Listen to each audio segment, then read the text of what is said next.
This is 40K Today. 40K news that's bigger than a Castellan knight standing on top of a pair of Land Raiders and using them as roller skates. Hey, that should be a thing. Hi there, 40K friends. Welcome to a special Best of 40K Today. Now, Monday to Friday, we are your daily 15-minute news, views, and interviews deep dive into the whole broad hobby of Warhammer 40,000. And today, we're going to bring you a selection of our favorite interviews. We have to say a massive thank you to our friends at the Frontline Gaming Network for having us in on a Saturday. If you like what you hear, give us a listen during the week at 40ktoday.com, or you can find us via your favorite podcast player. I'm your host, Steve Joel, and today on the program, Rob from GoonHammer chats with my co-host, John DeMaris, about changes that could, would, should come in the next FAQ or update, if and when that ever happens. Adrian from Tabletop Titans is running hobby hangouts on their channel, and they're awesome. So we talked to him about that. LVO 2020 runner-up Brad Chester is in to give us a top coaching tip, and we meet a Warhammer hero from a tiny town at the very bottom of the world who is keeping his local community supplied with paint and brushes and books and even models. Let's get this show on the road. During the week this week on 40K Today via our Facebook, we've been running a poll asking the question, have you tried playing the game on Tabletop Simulator yet? How's it working out? The results are in. 67% of people are saying, no, we've never tried it. But based on the comments on our Facebook page, those who have tried it, everyone's really positive about it. Next week's poll, which we're going to start on Monday, we'll look at proxying models in games of 40K. Is it okay? Is there a point where it's okay, but then maybe you get to a point where people are going too far? What's your experience? We'll kick that poll off Monday morning. If you love going deep into all kinds of 40K subjects, then you've probably come across GoonHammer. GoonHammer is one of the best places to find long-form written content about the game that we all love. John DeMaris sat down with GoonHammer writer Rob Jones to talk about an article they recently featured about what the newest FAQ should have in it, whenever that eventually happens. All right, Robert from GoonHammer, let's talk about the Mythical FAQ that was supposed to come out in April. It doesn't look like it's probably going to happen, but you guys did a really interesting article over on GoonHammer about it. When I think you had some guests like Richard Siegler on to do that with you guys. You want to talk about what you guys sort of came to for conclusions and some of the highlights of that article? Yeah, absolutely. So we sat down and we started talking about, one of the big things that we thought was a shame was that with no Adepticon, we really weren't likely to get an FAQ this April. And so we started talking about, okay, well, what would even be in it if we had it? What would we have liked to have seen? And so, yeah, we got Richard around and we did a roundtable on it. And I think the general consensus was that the meta's in a pretty good place right now, post Space Marine Doctrines nerf. But there were a few things that we felt like should still be in it. A lot of the big ones were some factions right now still can't compete. And that's even with Psychic Awakening changes. So if you look at like Gene Stealer cults, the Aberrant nerfs have really kind of left the faction in a place where they used to be the dominant half of Forces of the Hive Mind army, and now they're tag-alongs. And so there's probably, given the number of changes we had late last year to the faction and the way Marines came up, it ends up, in retrospect, you look at that nerf and you're like, okay, well, that was a bit too much. It's also, there's some interactions with Master of the Machines and Father of the Future from Faith and Fury that are both pretty egregious and we think are going to cause some problems. We disagreed with Richard on the Daedalosis and his aura. I think it's probably going to get worse.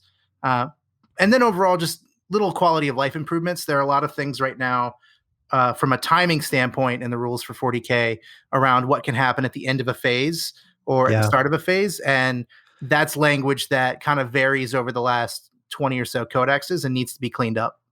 Yeah, so I mean, 40K can be improved a lot if they went to some standardized verbiage with meanings and had like a glossary that they worked from. But that's neither here nor there, Like, well, they've been getting better about it over the last. They have been, the last few books. You're absolutely right, and even across 8th edition, right? They're more consistent than they have ever been, in my opinion. So one thing that I think is kind of interesting is I'd like to hear your take on where you think the meta is, because we don't have any data, we don't have any events, we actually don't know what the competitive landscape looks like. The data that we have right before COVID hit was a lot of new things were starting to win tournaments, which was interesting. And I wondered if that was going to stay or if the Marine players were going to figure out, okay, they took my ball away from me. Where's my new ball? And then if they were going to move back into dominance. So like, where do you think the meta was going, and where do you think it'll end up once we come out of COVID? Yeah, it's crazy. We really only had like about a week and a half, 2 weeks of data from tournaments, maybe like 6 events that were post FAQ on Marines, because we still had a couple of events that were using the pre FAQ Marine rules. I think Marines are still going to be top tier, even with the changes.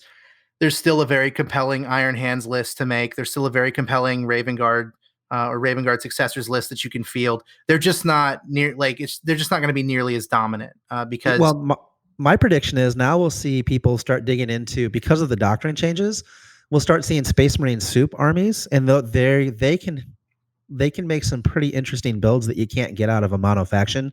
So like that might become the new normal. We'll see. But that's my theory, is that there'll be some concoction of a Space Marine soup, because they still get their doctrines, right? They just don't get their super doctrine, which doesn't really matter at this point. Oh, absolutely. And I think we're going to see a much bigger emphasis on the Space Marine armies that can stay in assault doctrine, or that want to be in assault doctrine. So Saga the Beast, I thought, actually got a really bad rap. Like, I think Space Wolves are pretty solid now and are capable of competing at higher levels. I think John Kilcullen's going to be real happy to hear me preaching, to be preaching on his behalf on this one. But yeah, I think White Scars and Blood Angels too suddenly have new life, whereas before, and it wasn't even that they weren't good enough, it's just that there wasn't enough of a compelling reason to take them over other Marine options. Yep. And now suddenly you start looking at those and you're like, okay, well, now that I'm going to go to Assault Doctrine as quickly as possible, things haven't changed for my army. How do I make that work? What does that look like? And now maybe I consider those instead. Yeah. And who knows what else you'll see? Like, maybe you'll see, like some mix of Iron Hands to hold objectives, with the tougher intercessors. And then you could mix in an assault element with some wolves, or like you said, some scars, or, there's just a lot of options where you could sort of mix and match the different chapters now, and probably create something that is more inherently powerful because of the additional access to stratagems, the additional characters that you can put into your army than what we were seeing before. So that'll be interesting to see how it shakes out. Yeah, and as someone who just wrote like 45,000 words on Chaos Space Marines and how to play them, it's one of the things that struck me was, especially if you look at like the Battlefield Birmingham results, there's a lot more diversity coming out of the Chaos Space Marine faction right now and what Chaos can do.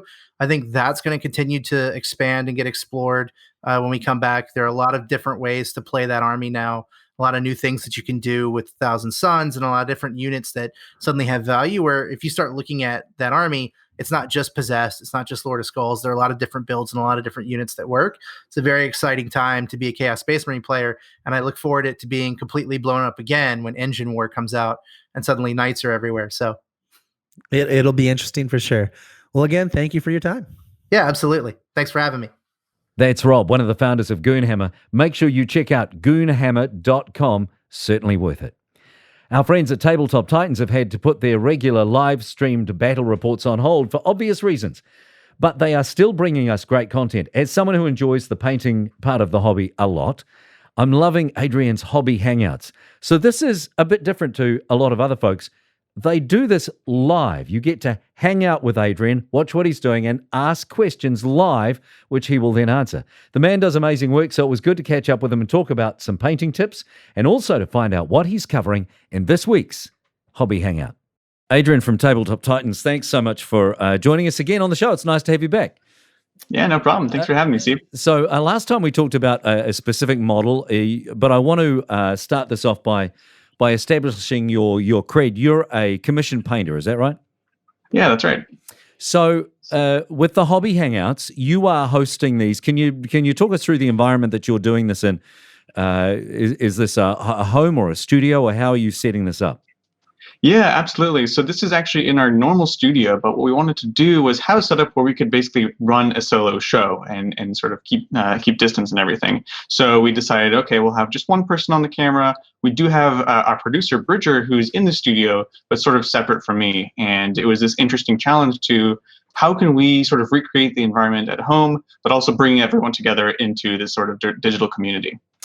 And you set it up so that you're doing, the last one, for example, was specifically focusing on painting yellows, which, as everybody who's ever painted a model knows, yellow and white are just the two nightmare colors to try and get right, which is cool. And you use an airbrush, but you also do painting. Do you have a favorite model to paint? Can I ask that? Is there a favorite model or a favorite faction maybe that you really enjoy? Right. Well, definitely the favorite faction would be anything orcs and anything orc vehicle in particular. I love doing those dirty, rusty metals that I can play with anything I want, essentially.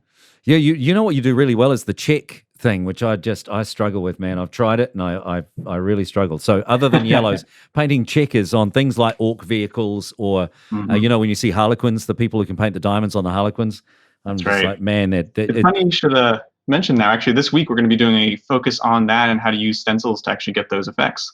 I was going to ask about stencils because that's the other thing I've seen some of your models, and I really want to try and recreate this. Is this kind of hexagonal stencil effect that you see on a lot of people use it on Eldar vehicles. I've got some Tau models, and I love the idea of because it features in a lot of the lore and a lot of the books is the hexagonal shapes that appear in their architecture, and I like the idea of maybe using that on a ghost keel or on a Tau battlesuit.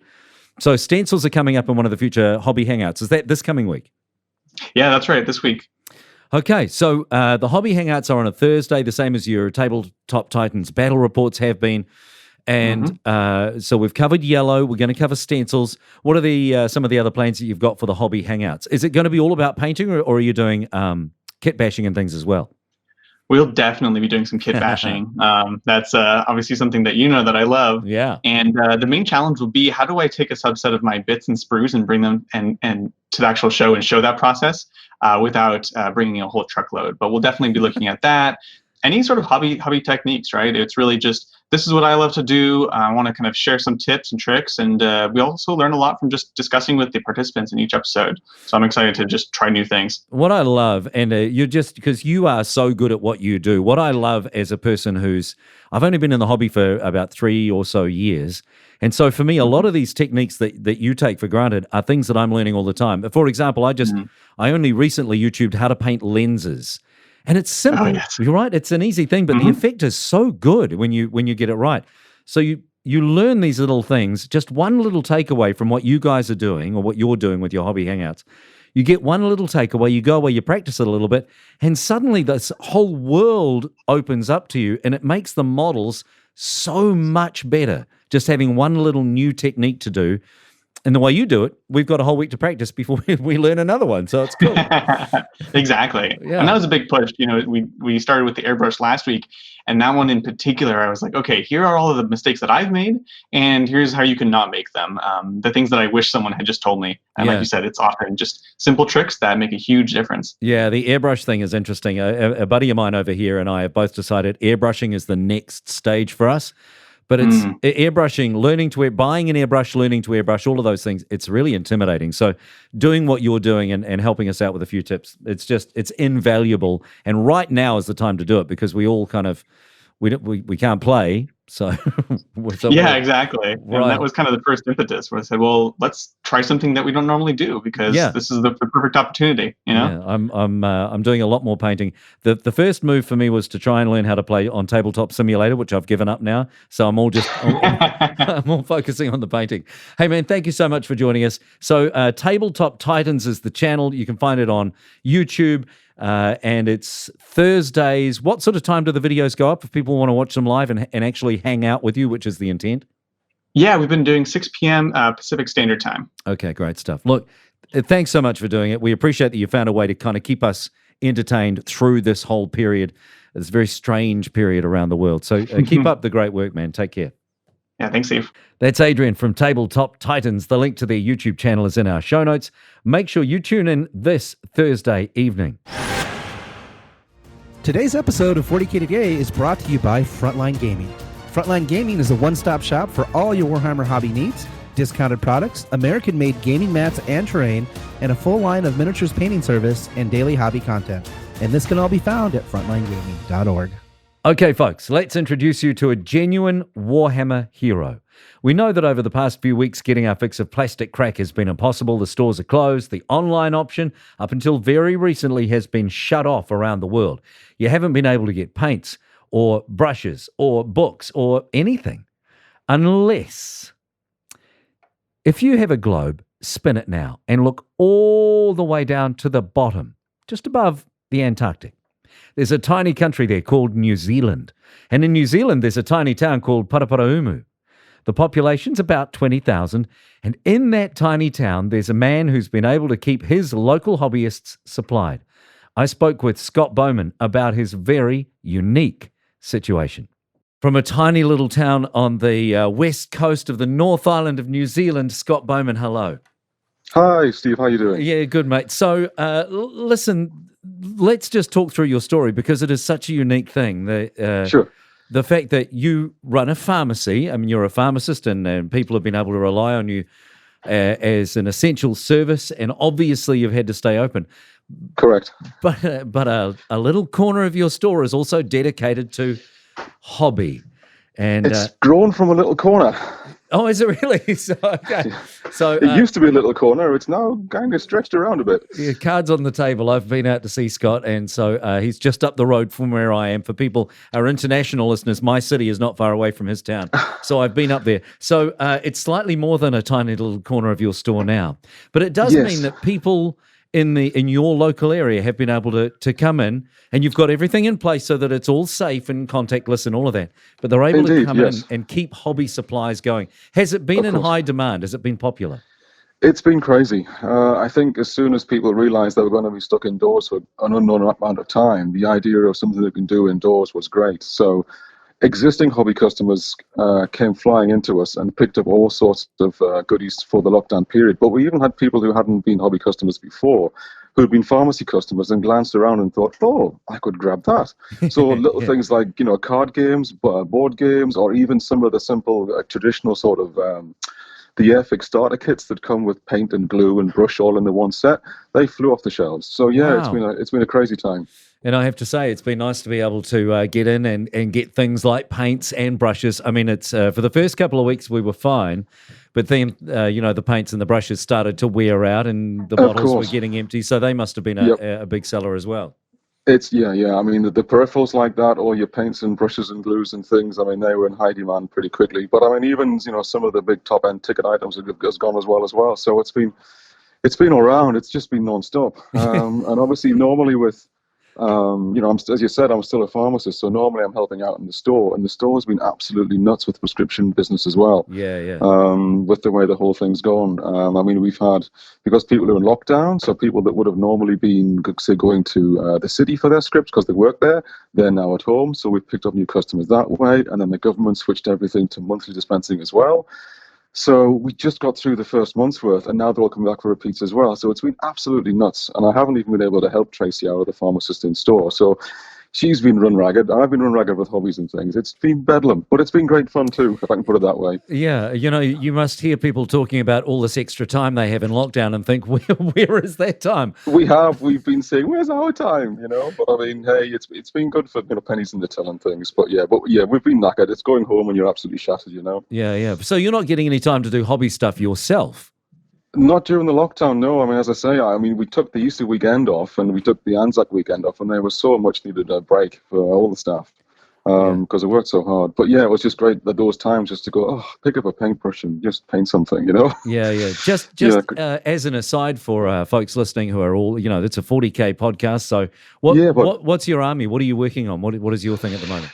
I typically go with Chaos. I play with my teenage son frequently, and he typically goes the good guys, and I typically go the bad guys. So I run Chaos Space Marines for Slaneshi Emperor's Children stuff. I also run Slaneshi Demons, so they're both fun. I mean, they're not top tier lists, and I'm not really a top tier player by any means, but I just like the game and I like the setting and things, and it's just great fun. Yeah, well, you know what? It is great fun. And the reason I wanted to feature you on this show, partly because it's such a unique story, but also because, having people in our hobby and in our community who are able to just keep things ticking over and keep things going, it means that the rest of us who are able to find time to do a bit of painting or do a bit of kit bashing or creating You've kind of kept us sane. The other thing actually that you have that has helped me out personally is the Black Library books. You've got some stock of those, and obviously they're going all right.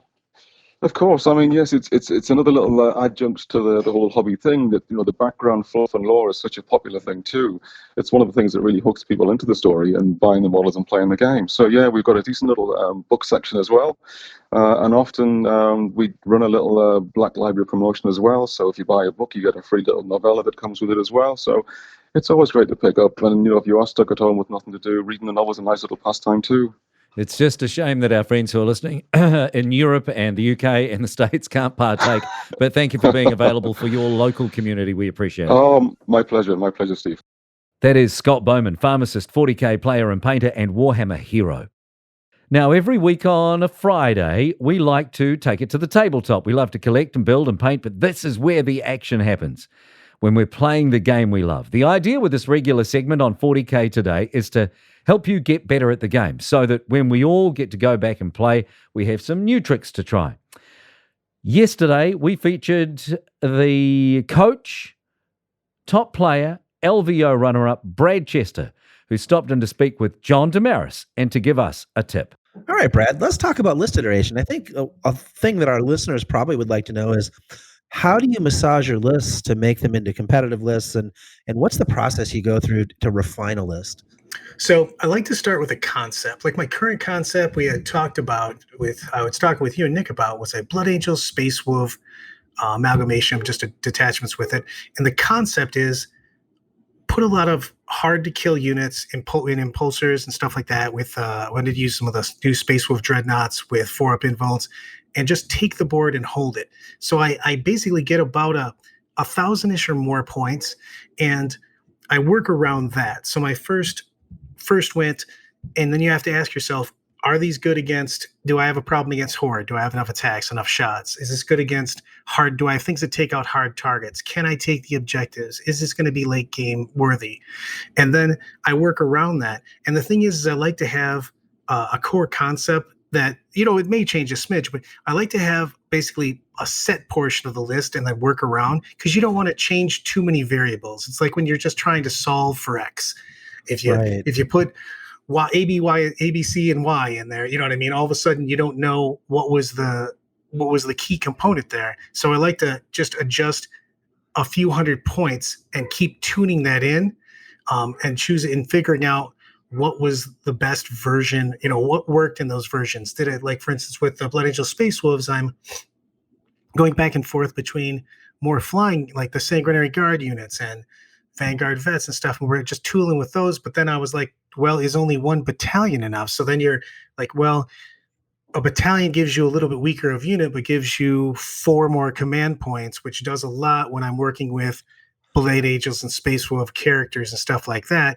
And it gives me because command points turn them into little murder machines, right? Exactly. So if I hear what you're saying, right, when you're iterating, you kind of put aside a part of the list as what you would call the core. Like the point of the list, the whole list design centers around these core units, and they're not really going to change much, maybe a little bit of equipment or whatever. But so you keep those the same, and then the stuff around it, you sort of tailor to what's going on in the meta. Or after you play a game, you replay the game in your head, and you're like, you know what? I needed something that could stand on an objective, or I needed something that could, that's not a good example for your current list, but still, it's the same thing on that. It's just, you have the core of what you wanted, because you could have made the core. I really love, say we'll stay with Death Company and Space Wolves kind of thing. You could have been like, I really like the idea that a big unit of Death Company has pre-game moves. It can, pick up during the game. And I like Sanguinary Guard. And then I like the HQs. And you go, that's the basis of my list. And then you have to make your OPSEC is now the, exactly what you want to tune with. So it's just, your concept is, and your core, you basically start with that, because I don't like fiddling with too much stuff, because then you're basically either making a complete new list, and it's like you're to the drawing board, and you can't really figure out what were the good and the bad pieces. So I like to have a concept and work from there, and then kind of work small, a few hundred, 5-ish hundred points or so, at a time usually to figure out what I want to tool around with, because otherwise then I feel if I change too much, I'm basically just starting over, and then you're not iterating on a list, you're building a new list, right? Exactly. Which is not the point. And that's the thing is like people do that a lot. I see when I test, I test a lot of times with one of my buddies, Jason, all the time.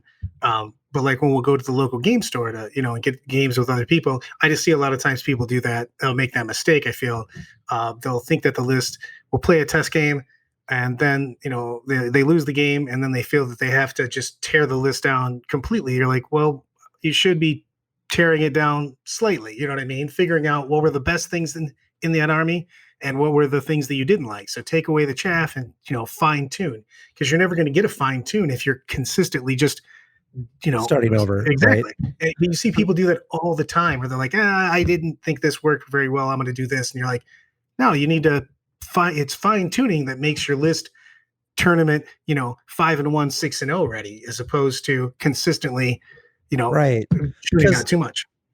The thing about theory crafting is a lot of times there's the devil's in the details. When you play the list, something will become apparent. So you play it and you're like, ooh, this game went okay, but this particular thing didn't perform as well as I thought it was going to in the role I intended for it.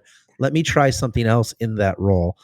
So it might be like a fast moving unit that you can drop onto an objective, or a resilient unit that you can put onto objective because you need something if you're going first that will survive a turn, right? To keep that objective, stuff like that. And so, that's how you're iterating. You're just like figuring out what were the problems with the list. Okay, do I have better options to try in that role? Or this was totally unnecessary. Like, I don't need this at all. What else can I put in here to give me a little more power or more raw power or efficiency in the list, right? 100%. Yeah. Man, I was going to say the exact same thing, but you took the words away from me. So that's exactly what I was talking about. Just you want to just figure out the role players, you know what I mean, and the best things, and then you have to stay with the core of a list and go from there. Otherwise, you're never going to fine tune the list to make it the best list it could be. Yeah, very cool. Well, thanks for the advice, Brad. Not a problem. Anytime. That's Brad Chester speaking with John DeMaris. If you want to sign up for coaching, then you can find Brad and the whole school of coaches at artofwar40k.com. Now, before we say goodbye, it is time for a regular feature on the show, the model of the day. It's the model of the day, the model of the day, the model of the day. So every day during our regular weekday show, we feature a model of the day, and we've been able to show off some stunning work this week, from a Gene Steeler Magus to a Castellan Knight. Today, we're going to pick one of those as the model of the week. So kind of the best of the best.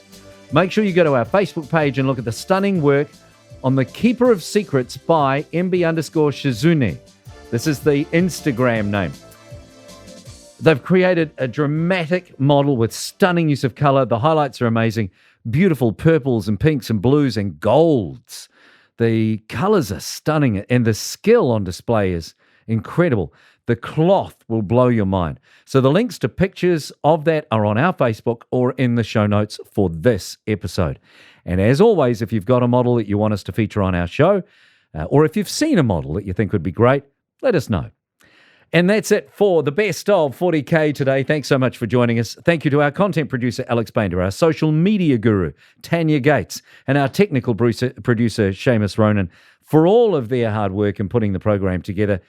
If you have anything you should feature on the show, we'd love to feature a YouTube channel, your great hobby tip, your amazing army, whatever it is, just contact us via Facebook, search 40K Today. And make sure you join us during the week. Next week, we've got a packed lineup, including Neil Kerr, head judge at the WTC. And we feature a superfan who's painted 200,000 points worth of 40K models in about 2.5 years. So we'll see you Monday. Until then, for the 40K Today team, I'm Steve Joel, and that's what's happening in 40K Today.